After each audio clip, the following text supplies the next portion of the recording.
The recent wildfires that raged through California have put firefighters in the limelight once again. In recent months, we have read or listened to news about heroic firefighters who risked their lives to contain the raging flames. Some were even killed in action.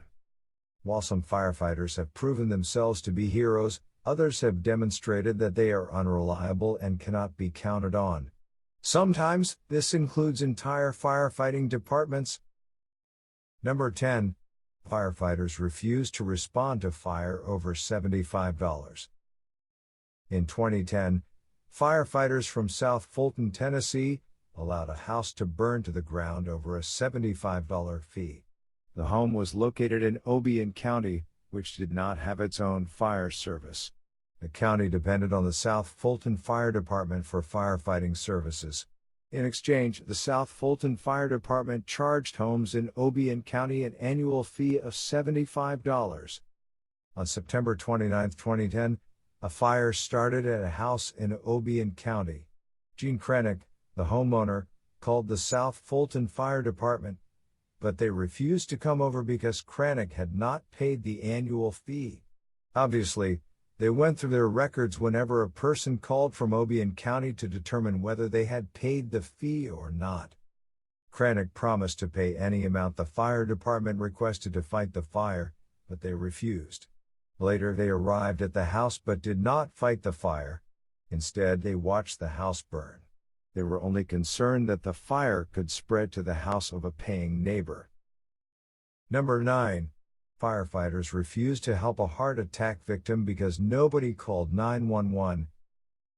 In 2014, 77-year-old Medrick Cecil Mills was walking past the Northeast Washington Fire Station in Washington, D.C., when he suffered a heart attack. His daughter ran to the fire station and asked the 15 firefighters on duty for help. They refused to do anything because she had not called 911. The firefighters still declined to help when 3 groups of people told them that Medrick was dying. The firefighters insisted that 911 had to be called first. Meanwhile, someone had called 911 but a fire truck was sent from a faraway station. Worse yet, it went to the wrong location. Medrick remained on the ground for 20 minutes until a police officer arrived and got an ambulance. Unfortunately, Medrick died en route to the hospital. Number 8. Firefighter flees from fire. Pyrophobia, the fear of fire, is one phobia that firefighters should not have.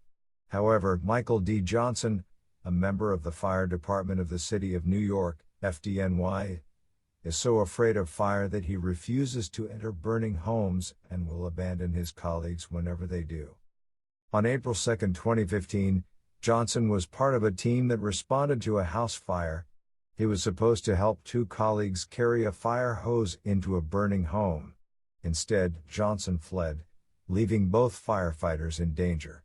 His captain, who wanted to bring the department's attention to Johnson's unusual phobia, called a mayday into his walkie-talkie. Firefighters only use mayday when a firefighter dies or is in danger. Other firefighters had often complained about Johnson and were afraid of working with him. They called him Tragic Johnson because they knew he would not help them if they were about to die in a fire. But they did not openly complain because of the circumstances of his employment. Johnson was one of the blacks employed when a court ordered FDNY to hire more minorities.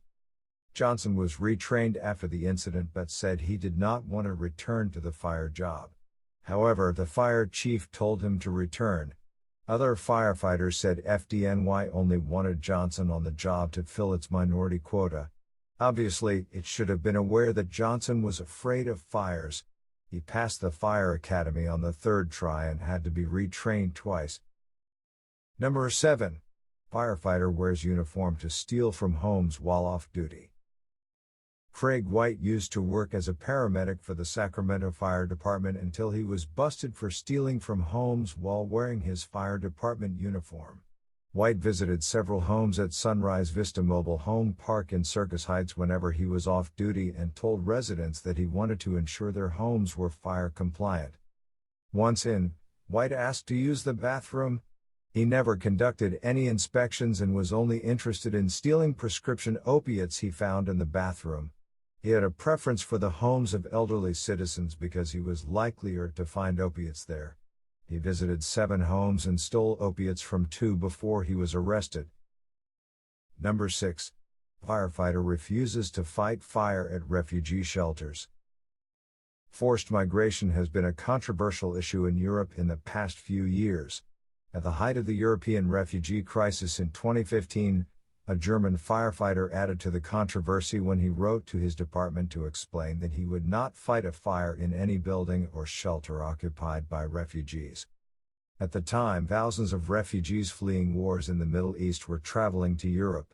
Germany was a choice destination, and it received 3 times more immigrants than usual. But not all Germans wanted them around. Refugees were violently attacked, and their homes were sometimes burned down.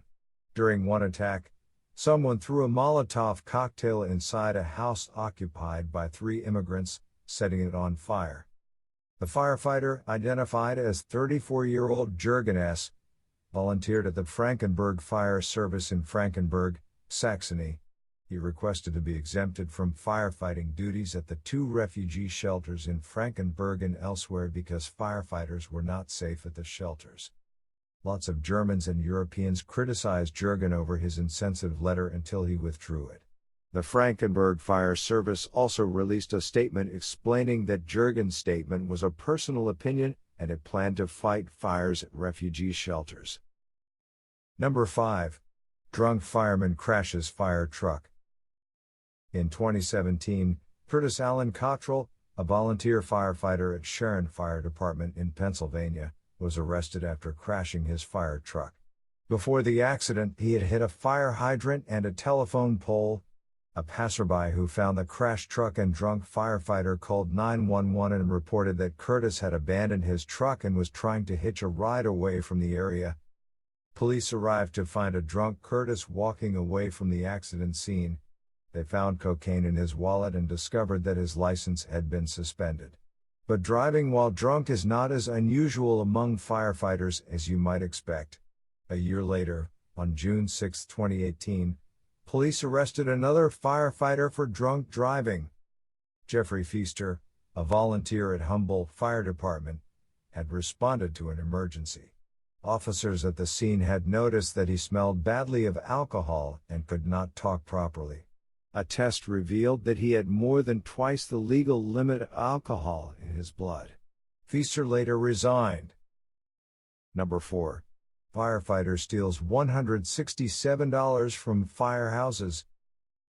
25-year-old Joshua Williams was a firefighter with Jacksonville Fire and Rescue Department at the time that he lost his job for stealing money from fire stations. Williams stole the money while delivering supplies to several fire stations under the department. Several colleagues noticed that somebody was taking their money and had police detectives install a spy camera inside a kitchen. The detectives also hid money in 3 places that they thought the thief would search. Williams stole money from 2 of those places when making deliveries. He was soon arrested by the police, who found $167 of the marked money in his pockets. Number 3. Firefighters set houses on fire. Firefighter arson is one issue that fire departments don't want you to know about. It is about firefighters deliberately setting homes and forests on fire so that they will be called to extinguish the flames. Over 100 firefighters are arrested for arson every year in the United States. Firefighters deliberately start fires for different reasons. Some love the thrill of fighting the blazes so much that they decide to create their own emergencies. Others want to be seen as heroes or just want to earn more money for overtime. One distinct category of firefighters is only interested in testing their ability to fight fires. A study revealed that volunteer firefighters and the pros at small fire departments are the likeliest to start these blazes. One popular firefighter arsonist was John Orr, who was arrested for starting hundreds of fires. He often started his fires with pillows, earning him the name Pillow Pyro. No one would have found out if he had not written a book about a firefighter who started several fires. Another famous firefighter arsonist is Benjamin Cunha of the California Department of Forestry and Fire Protection. He was sentenced to 5 years in prison for starting 30 fires in 2006 and 2007. He preferred setting forests on fire, although he once set a mine ablaze. He said that he started the fires because he wanted to earn more money and feel like a hero. Number 2. Firefighters set Firehouse on fire. In 2014, firefighters at Golden Bridge Fire Department mistakenly burned their headquarters to the ground. Some firefighters were working on their truck when it sparked and started a fire. The blaze quickly spread to the second floor because the firefighters had left the door to the floor open. The door usually closed by itself, but it seemed like they had used something to stop it from closing. Their insurer Arch Insurance Company sued to have the firefighters pay the $9 million in damages on the building. The company claimed that the firefighters had been reckless, negligent and careless while working on their vehicle. In response, the firefighters said that Arch Insurance was only trying to make the fire department pay for its burned building because the company knew that the firefighters were all volunteers. Number 1. Firefighters ignore fire ban and make campfire. In 2017, several wildfires tore through the forests of British Columbia, Canada. As a precaution, the provincial government banned everybody from starting fires in the woods for any reason. While the ban was still being enforced, a photograph appeared on Facebook showing firefighters surrounding a campfire. In the background was Adams Lake, which proved the picture had been taken in an area covered by the ban. The incident was controversial considering that the fire had been started by firefighters.